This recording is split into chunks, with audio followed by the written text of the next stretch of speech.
All right, today we're going to dive into a pretty wild thought experiment, a look at the far-reaching, domino effect consequences of AI on our society. It all stems from one simple but incredibly powerful idea. Let's get into it. And it all kicks off with this one line. It's not just about one person losing their job to a machine. It's about a cascade, a chain reaction that could flip everything we think we know about work, value, and maybe even our own purpose, completely on its head. And that right there is the huge question we're tackling today. We are going way beyond the usual robots will take our jobs conversation to see just how deep this rabbit hole really goes. Okay, so let's follow that first domino as it starts to fall. This is the immediate, and for a lot of people, the most obvious impact, the direct replacement of jobs by artificial intelligence. I mean, this is the headline you see everywhere, right? Coders, writers, analysts. Jobs that we all thought were pretty safe are now suddenly on the front lines. But that's just the very beginning. Because think about it for a second. An AI doesn't need to boot up Microsoft Word or Photoshop to get something done. It just does it. It formats the file and saves it. And just like that, a multi-billion-dollar software industry starts to shrink. And this is where the cascade really starts to spill over into the physical world. I mean, if you don't have offices packed with people, who's buying all the ergonomic desk chairs, the monitors, the staplers? The demand for the actual stuff of office work just disappears. And this reveals the final kind of devastating piece of the puzzle. It's not just one job or one company.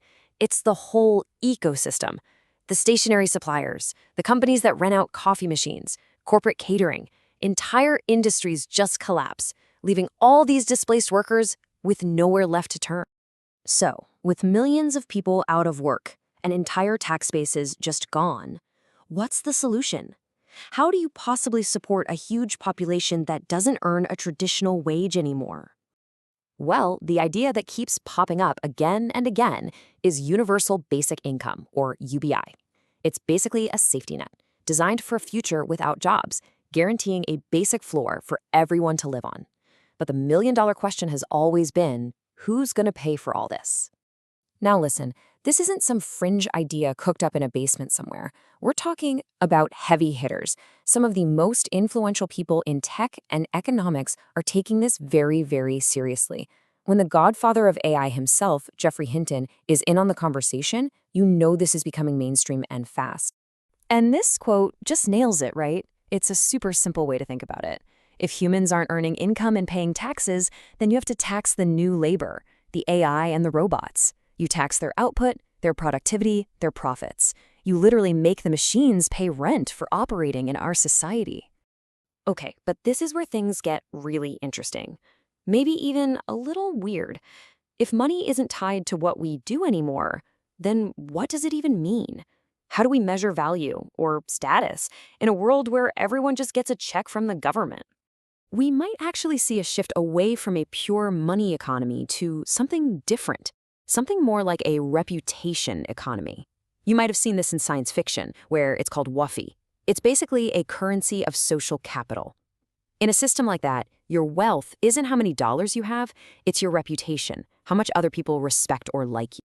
But you gotta ask, right? Does this actually solve the problem of inequality, or are we just swapping one ruler for another? I mean, in a world where your standing is all about how popular you are, what happens to the introverts, the quiet people? You could create a whole new underclass based not on money, but on likability. The pressure to constantly be on, to be performing for others, that could be intense. So let's just say for a second we figure out the money problem. UBI for everyone, great. But that leaves us with an even bigger, maybe even scarier question, a crisis of purpose. What do we do all day when there's nothing we have to do? To really get a handle on how dangerous this could be, we have to look at this famous and honestly pretty unsettling experiment from the 70s by a guy named John B. Calhoun. He created what was essentially a perfect utopia for mice. Unlimited food, water, shelter, no predators, no challenges whatsoever. And the results? Well, they were absolutely catastrophic. With no struggle, no purpose, no problems to solve, the mouse society completely fell apart. Some mice just withdrew and became obsessed with grooming themselves. Others became violent. They basically went mad from having it too easy. It's a really stark warning about a future where we have everything we need, but nothing to strive for. Okay, that was dark. So, is there a more optimistic way to look at all this? Can we actually find meaning and purpose without the 9 to 5? What does a good life even look like when the daily grind is gone for good? This is where we get to the jobs that might actually survive. They're not white collar, they're not blue collar. You could call them no collar jobs. These are the roles that rely on skills that are uniquely human. The physical improvisation of a plumber trying to fix a weird leak, the empathy of a good bartender, the deep emotional connection of a grief counselor. A robot just can't replicate the warmth of a human touch. So what does a day actually look like when all that time is freed up? It looks like, well, life. Sleeping in without an alarm clock. Having real, unhurried time with your family. Finally starting that band or writing that novel, not to make money, but just because you want to. It's a future where art is for art's sake again, and our time is a gift, not something we sell. I know. This all sounds completely radical. So how in the world could we pull this off without, breaking society in the process? Well, the source materials suggest we don't have to flip a switch overnight. You can start small. You can kind of think about it like the way our communication technology evolved. We didn't just build a global fiber optic network from scratch, right? The early internet piggybacked on the old telephone lines.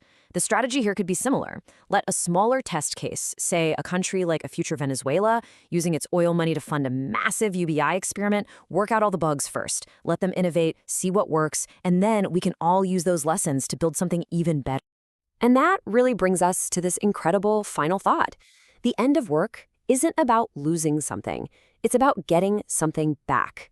It is the terrifying, beautiful, and overwhelming restoration of the one thing we've all been selling our whole lives: our time, our life.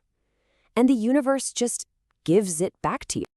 And so the real question isn't whether this future is coming or not, but what we'll do when it gets here. When your life is finally, totally 100% your own, what would you do with it?